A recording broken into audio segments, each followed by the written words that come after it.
Implementing rules and regulations of Republic Act 11697 of the Electric Vehicle Industry Development Act. Pursuant to Section 30 of the Republic Act 11697, also known as the Electric Vehicle Industry Development Act or EVIDA, the Department of Energy, together with the Department of Transportation, in coordination with the Department of Trade and Industry, and in consultation with the concerned government agencies and private and public stakeholders, are hereby to issue, adopt, and promulgate the following implementing rules and regulations. So yung nabanggit po yung apat po na yun po yung nagpasa o naggumawa ng Section number 1. These rules and regulations shall be known as the implementing rules and regulations of Republic Act 11697, otherwise as the Electric Vehicle Industry Development or EVIDA. Dito lang po nakasaad yung nga po yung title nung batas po na yon, which is EVIDA. Section number 2 of the implementing rules and regulations of the Act EVIDA declares the policy of the state regarding the development and adaptation of electric vehicles in the Philippines.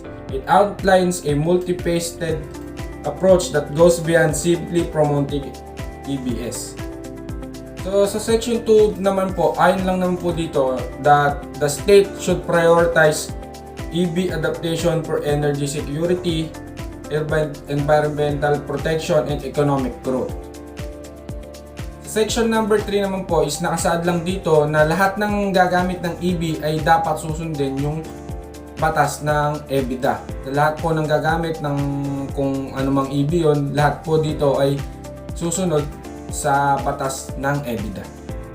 So dito naman po tayo sa section number 4. Dito po nakalahad yung mga terms and regulations ng EVIDA para po mas maintindihan ng mga nasa EV industry.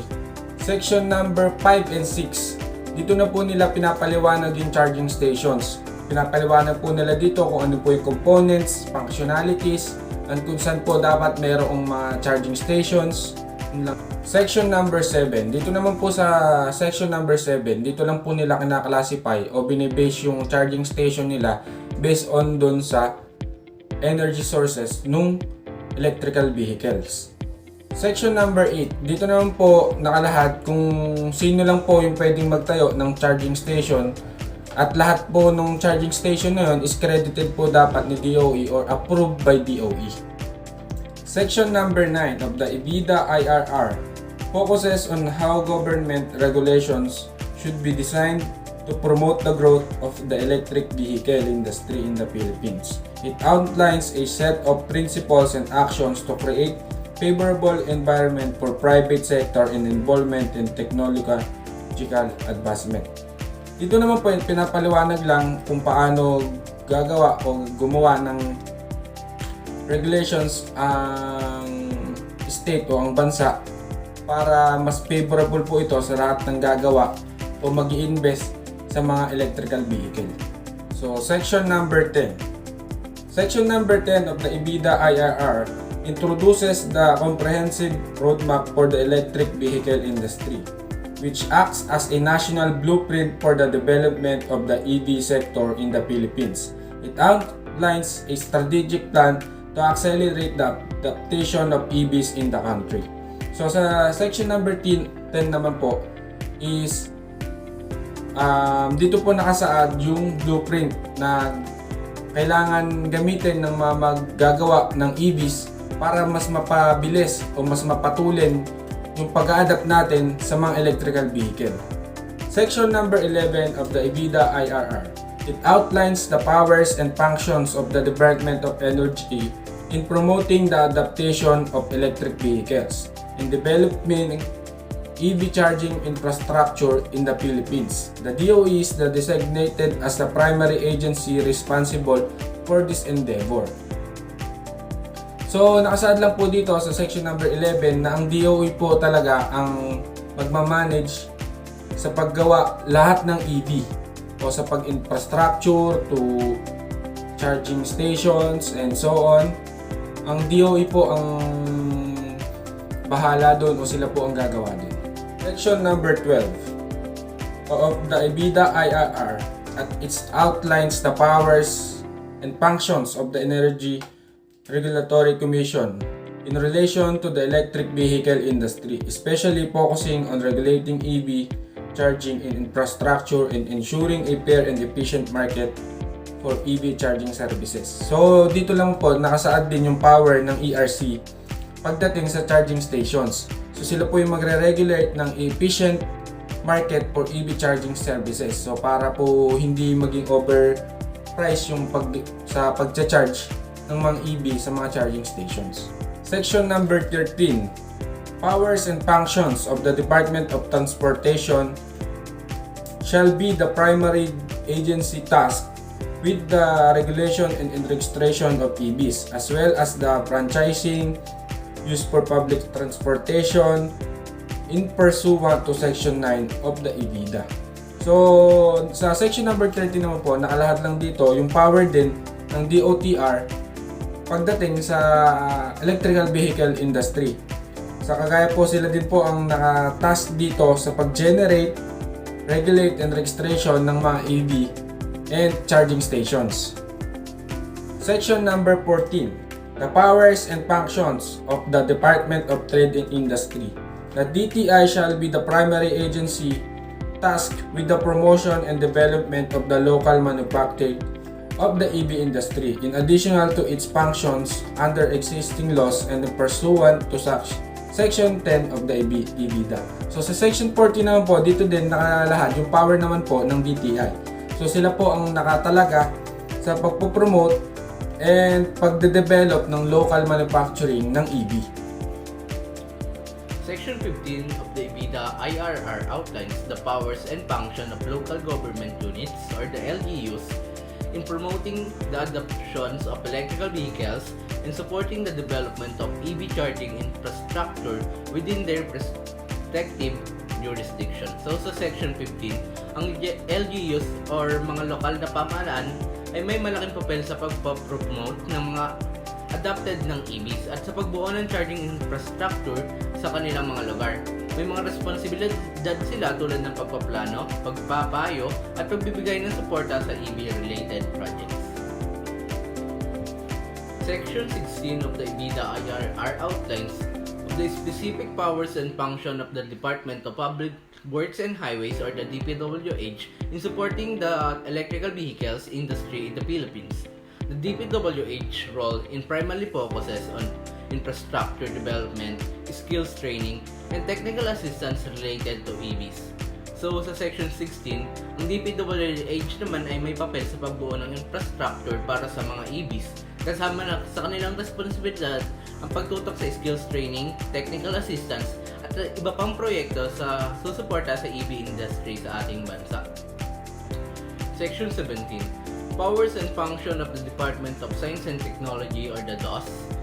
In addition to its function under existing law and pursuant to Section 13 of the EBITDA, the DOST should be developed regularly update the R&D components of the PRIVI in consultation with the DTI and other relevant NGAs pursuant to Section 6 of the EBITDA. The R&D components gearing towards commercialization shall be submitted to the DOE not later than on the 30th of May every year. So sa Section 17, sa DOST, ang kanilang tungkulin ay mag-develop at mag-update ng research and development components ng comprehensive roadmap for electrical vehicles. Kasama sa kanilang trabaho ang pagkonsulta sa DTI at iba pang ahensya para i-update ang kanilang research and development at magsagawa ng mga report kada taon.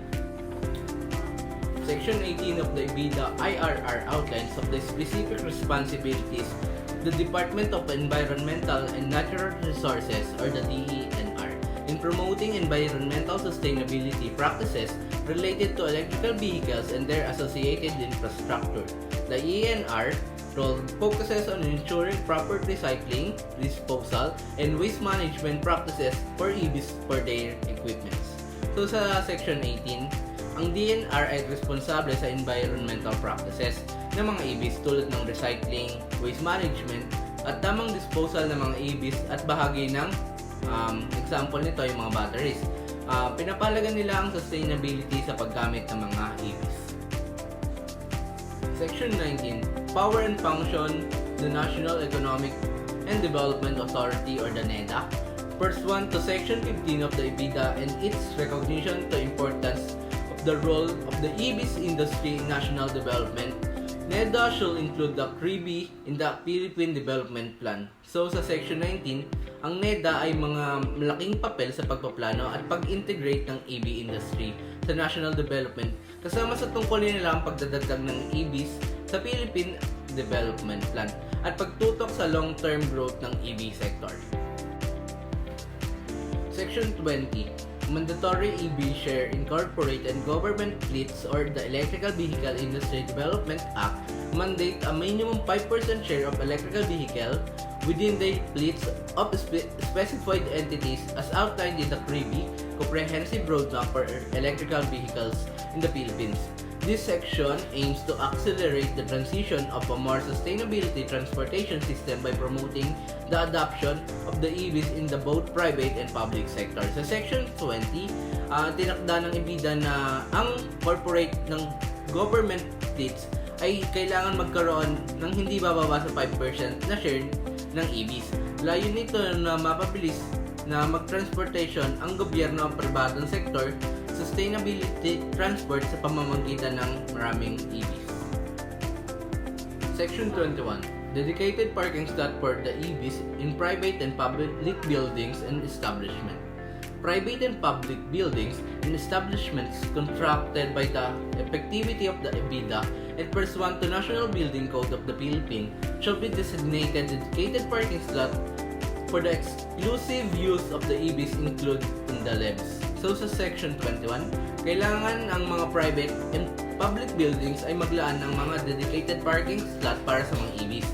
Kasama dito ang mga light electric vehicles, ang mga bagong gusali na itinayo pagkatapos ng bisa ng EBITDA ay kailangan sumunod dito. Section 22, Construction or installation of the EVCS in dedicated parking slots.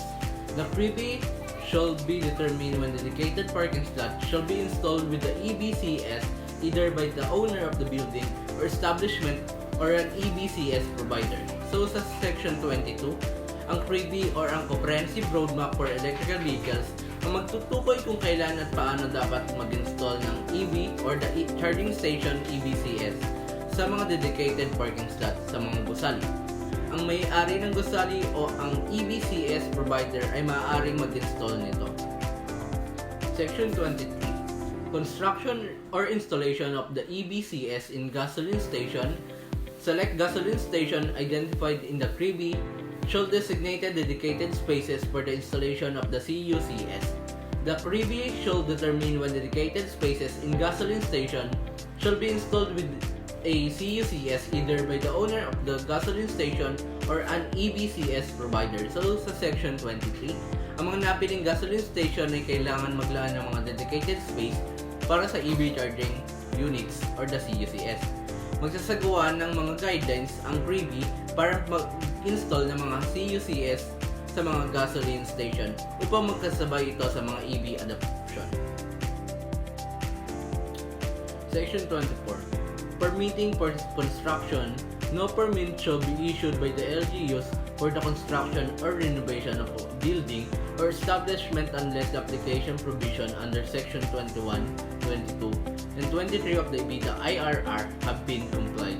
So sa Section 24, bago ka mag-apply ng permit ang isang LGU para sa construction or renovation sa isang building, kailangan tiyakin na natutugunan ang mga requirements sa Section 21, 22, at 23 ng IRR tulad ng dedicating parking slots para sa mga EV at charging stations. Rule 6. EV infrastructure, duties, roles, and responsibility of stakeholders. So, Section 25 of the Electrical Vehicle Industry Development Act or the EBITDA outlines of the duties and responsibilities of the owner or the operators of the electrical vehicle charging station or the EVCS. So, this section emphasizes the compliances with regulation, financial and accountability, and transparency in charging fees. So sa Section 25, nilarawan sa section na ito ang mga responsibilidad ng mga EVCS operator. Halimbawa is pagsunod sa mga regulation, pag-account ng mga financial transaction, at ang transparency sa mga singil bayad o paggamit sa mga charging station. Section 26 of the Electrical Power Industry Reform Act or the EPIRA outlines specific duties and responsibilities for distribution utilities in the Philippines, particularly concerning the development and operation of electrical vehicle charging station. So sa Section 26 sa ilalim ng EPIRA or the Electrical Power Industry Reform Act, ang mga distribution utilities ay may obligasyon na mag-develop at mag-operate ng mga EV charging station. Dapat silang tiyakin na may sapat na power capacity at supply para sa mga EVs. Rule number 7 or the incentives. So sa Section 27, fiscal incentives for manufacturing pursuant to Section 24 of the EBITDA, the following activities shall undergo an evaluation process to determine their inclusion in the Strategic Investment Priority Plan and possible entitlement the incentives for the length of the times provided under Executive Order number 226. So sa Section 27, ang mga kumpanya na mag-i-invest sa manufacturing ng EV or the EV components ay maaari mag-apply para sa fiscal incentives. Dadaan ito sa evaluation process at magiging bahagi ng Strategic Investment Priority Plan or the SIPP para makakuha ng mga benepisyo sa ilalim ng Executive Order number 226. Section 28, Development of the EV Incentive Strategy. Pursuant to Section 24 of the EBITDA, the DTI through the BOI shall recommend an EV incentive strategy to the fiscal incentives review to board for approval as part of the manufacturing components of the PREVI, similar to Executive Order number 182 series of 2015, otherwise known as the Comprehensive Automotive Resurgence Strategy Program. So sa Section 28, ang DTI sa pamamagitan ng Board of Investment ay magre-rekomenda ng EV the incentive strategy para sa approval ng Fiscal Incentives Review for Board. Ang strategy na ito ay magiging bahagi ng PREVI at magsusustento sa programa upang mapalago ang EV manufacturing sa bansa. Section 29, Fiscal Incentives for Importation pursuant to Section 24 of the EBITDA. The importance of completely built units of the EV should be entitled to the incentive under Republic Act number 10963, otherwise known as the Tax Reform for Acceleration and Inclusion Act. So sa Section 29, ang importante na ang mga EVs tulad ng completely built units ay makinabang ng mga incentives na nakasaad sa Republic Act number 10963 o ang Tax Reform for Acceleration Inclusion Act or the TRAIN Law. Ang mga EVs program or ang imports ay magkakaroon ng tax exemption upang maengganyo ang mga negosyo at mamimili. Section 30, Fiscal Incentives for Utilization. Pursuant to Section 24 of the EBITDA, a 30% discount for BEV and 15% discount for the HEV from the payment of the motor vehicles user charge imposed by the LTO under Republic Act number 8794, otherwise known as the Motor Vehicle Users Charge Act, as well as the vehicle registration inspection fees shall be available for the 8 years from the effective of the EBITDA. So sa Section 30, bibigyan ng fiscal incentives ang mga battery electric vehicles at hybrid electrical vehicles. Halimbawa, 30% discount para sa mga BEV, sa motor vehicles user charge MBUC, 10% charge para sa mga HEVs. Ang mga discount na ito ay magagamit ng 8 taon mula sa effectivity ng EBITDA. Section 31, Non-fiscal or non-financial, meaning incentives that don't involve money directly, like tax breaks or subsidies. EV users shall enjoy the following non-fiscal incentives for 8 years from the effectivity of the EBITDA. Number 1 is priority registration and renewal for registration and issuance of a special type. special type of vehicle plate by the LTO. Number 2 is exemption from the mandatory Unified Vehicular Volume Reduction Program, number coding scheme, or other similar schemes implemented by the MMDA, other similar agencies, and LGUs, with the due consideration on the impact of such exemptions on the volume of vehicles. Number 3 is expeditious processing by the LTFRB of application for franchise to operate, including its renewal for PUB operators that are exclusively utilizing EVs. Number 4 is availment of Tesla training program on EV assembly, use, maintenance, and repair for its employees. Section 32. Ito naman is non-fiscal incentives for people and companies involved in the electric vehicle, such as EV manufacturers and importers. Example of this, expedited processing by customs. If you are an EV manufacturer or importer, your importation of parts like the components needed to make EVs will be processed faster by the Bureau of Customs. This means that the government will speed up the clearance process for the parts that you need to make or sell electric vehicles. In short, if you're in the EV industry, you'll get faster processing for importing parts to make or sell EVs. But you'll need to follow some specific rules to get certified by the government. Section 33. It means that businesses involved in making or importing electric vehicles in the Philippines can get benefits like faster processing of their imports for EV parts, but they must first get certified by the government to qualify for their benefits. This is to help grow the EV industry in the country.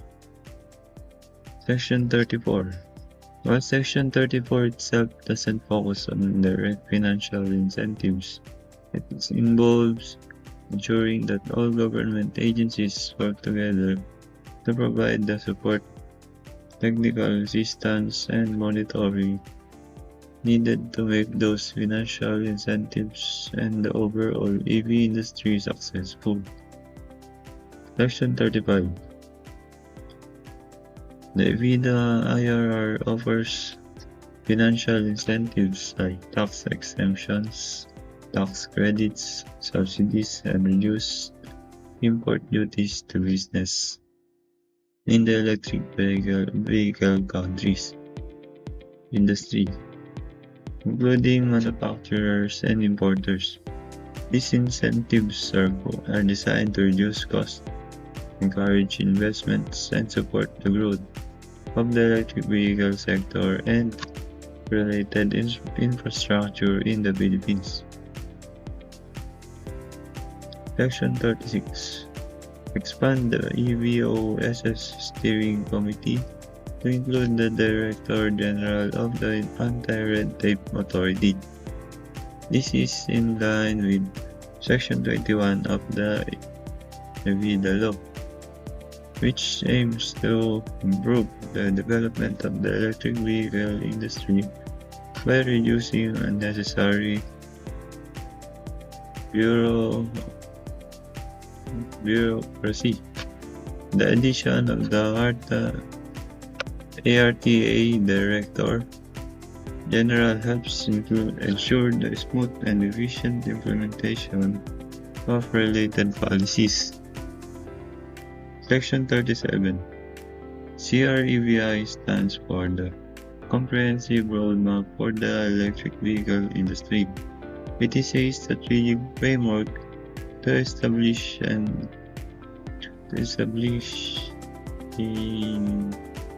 Section 6 of the EVIDA Electric Vehicle Industry Development Act. The mandatory share of EVs aims to promote the adoption of EVs, reduce carbon emissions, and support the growth of the electric vehicle industry. Violating these requirements can lead into penalties as outlined in the Section 37 of the EBITDA. Section 38. The outlined penalties for violation of the law. It states that the violators, whenever individuals or legal entities, may face times ranging from fines from 50,000 to 500,000, and in some cases, the suspension or revocations of permits. These penalties are in addition to any other penalties under existing laws. The DOE, DOTR, DPWH, in coordination with DTI and DLAT.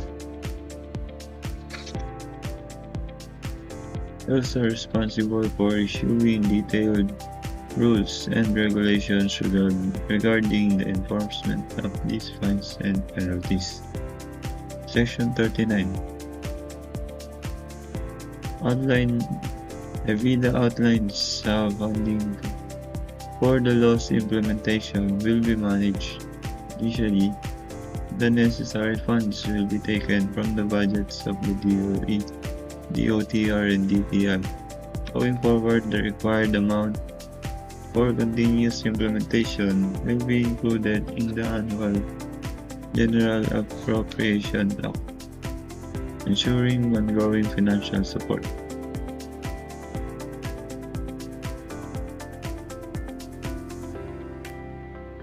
Section 40. Section 40 ensures that the relevant government agencies act quickly and responsibly in issuing the necessary rules for implementing EBITDA. It establishes a 120-day deadline and holds agency heads accountable for delays or actions that contradict the law. Section 41. The EBITDA grants the Joint Congressional Energy Commission oversight authority over the law's implementation. The GCEC, created under the Electrical Power Industry Reform Act, will ensure that EBITDA is properly enforced and the all relevant agencies comply with its provisions.